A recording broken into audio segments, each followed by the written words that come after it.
This week we are going to be writing a dialogue. So I'm going to introduce the model to you today. Let's read through this projectable.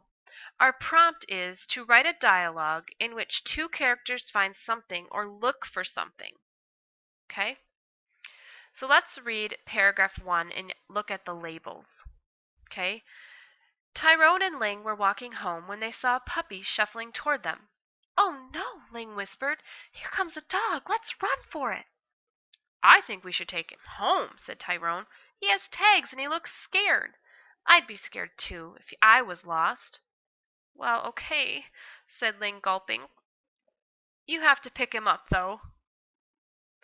All right, in this dialogue between two characters, we have characters' feelings and personality. We have Ling, and she's whispering and she wants to run away from the dog. All right, tells us that she might be a little bit scared of the dog. And then we have informal words and a variety, where she's saying, "Oh, okay, okay." This can make the dialogue between these two friends seem more interesting and natural when we use like, "Okay, you have to pick them up though." Okay, that's informal language. Okay, and it's giving us a variety of dialogue in our writing. So let's talk about what makes a great dialogue, and then we'll see if we can find these things in paragraph 2. So what makes a great dialogue is that characters speak in a way that show their feelings and personalities. Okay? A dialogue is going to tell about events in an interesting way. Could be funny, it could be exciting, it could be scary, like we know Ling is scared. Okay? In a dialogue, if it's a really good one, you use informal language and sentence variety, and that will help your dialogue be more interesting and seem more natural. So let's look at the second paragraph and see if we can find the things that make this dialogue a good one. Okay?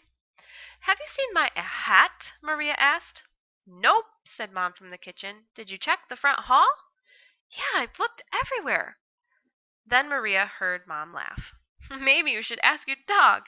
He just ran by with a pair of mittens. You'll probably find your hat if you look under his bed." All right? So here we have a feeling of characters' feelings and personality. Maria's looking for her hat. Mom hasn't seen it. Maria has looked everywhere. Okay, so we get a feeling of their personalities. Maybe she's a little forgetful. She doesn't put things back where they're supposed to go. And then we have some informal words and variety in what Mom laughs and says back to Maria. "Maybe you should ask your dog." All right, she can't really do that, but he just ran by with a pair of mittens, and maybe if she looks under his bed, she would find what she was looking for. Okay? So we're going to brainstorm another sentence of dialogue that we could add to the paragraph. Maybe it could be Maria saying, "You silly dog." Okay, "You'll need another pair of mittens to cover all your paws. That's only 2. All right? Maybe we could make it super silly by having her say something like that, because that would definitely make it funny if she said that to her dog. Now, dialogue can show voices of the writer and of the characters. So characters can show their personalities and feelings through what they say and how they say it. Formal and informal words give our readers clues about characters' personalities.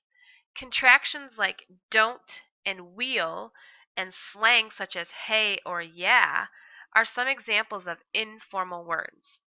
So this is from The Journey of Oliver K. Woodman. Instead of the author writing, "My parents discussed the situation," the author wrote, "Guess what else? Daddy and Mama talked it over." What is the author's version? Why does the author's version better fit the character Tamika? Can you not hear the little girl's voice? And it shows that she's really excited. Guess what else? Okay, you're excited. You're telling somebody something. Let's read this sentence together. I would like to visit you.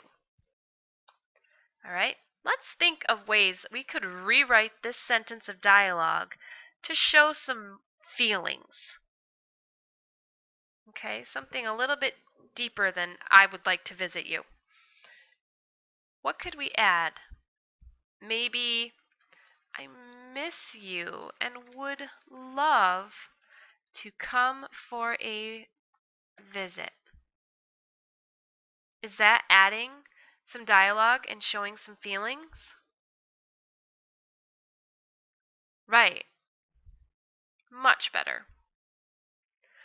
To continue to practice using dialogue and showing our characters' feelings in our writing, turn to page 121 in your reader's notebook. Our example up here says, Wendy is a good friend. But instead of writing just that, the writer could show feeling. Wendy is lots of fun to spend a Saturday afternoon with. Tells us more about why she's a good friend and why the character feels that Wendy is a good friend. So let's take our turn. Instead of I liked the food, rewrite the sentence to show feeling. How could we rewrite the to show more feeling? I liked the food.